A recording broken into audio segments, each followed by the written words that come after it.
காரைக்காலில் மக்களை தேடி மாவட்ட ஆட்சியர் திட்டத்தில் மக்களை சந்திக்க நேரடியாக சென்ற மாவட்ட ஆட்சியரை கிராம எல்லையில் தாரை தப்பட்டை முழங்க பட்டாசுகள் வெடித்தும் மாலை அணிவித்தும் உற்சாக வரவேற்பு அளித்த கிராம மக்கள்.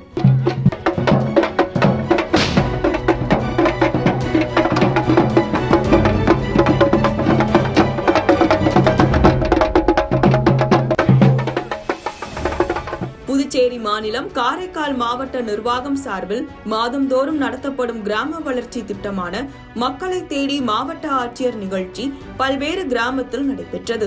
இதனால் கிராமத்தில் வசிக்கும் பொதுமக்களிடம் இந்த திட்டம் பெரும் வரவேற்பு பெற்றுள்ளது. இந்த நிலையில் இன்று மக்களை தேடி மாவட்ட ஆட்சியர் நிகழ்ச்சி காரைக்கால் மாவட்ட ஆட்சியர் மணிகண்டன் தலைமையில் நிரவி திருப்பட்டினம் தொகுதிக்கு உட்பட்ட நடுக்களம்பேட் அங்கன்வாடி மையத்தில் நடைபெற்றது.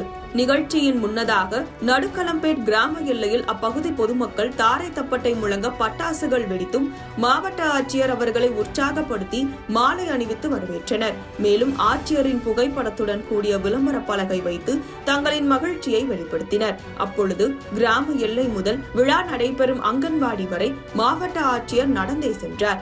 வரும் வழியெங்கும் பொதுமக்கள் மாவட்ட ஆட்சியரை வரவேற்றனர். இதனைத் தொடர்ந்து மக்களை தேடி மாவட்ட ஆட்சியர் நிகழ்வில் அப்பகுதியில் வசிக்கும் ஏராளமான பொதுமக்கள் மாவட்ட ஆட்சியரை சந்தித்து பல்வேறு புகார்களை அளித்தனர். அப்பொழுது மாவட்ட ஆட்சியர் பொதுமக்கள் அளித்த புகார்களுக்கு விரைவில் நடவடிக்கை எடுக்கப்படும் என்று உறுதியளித்தார். இந்த நிகழ்ச்சியின் நிறைவாக மாவட்ட ஆட்சியர் மணிகண்டன் அவர்கள் அப்பகுதி பொதுமக்களுடன் அமர்ந்து மதிய உணவு சாப்பிட்டு உரையாடினார். இந்த நிலையில் மக்களை தேடி மாவட்ட திட்டத்தில் மக்களை நேரடியாக சந்திக்க சென்ற காரைக்கால் மாவட்ட ஆட்சியர் மணிகண்டனை உற்சாக வரவேற்பு அளித்த சம்பவம் நிகழ்ச்சியை ஏற்படுத்துவதாக இருந்தது.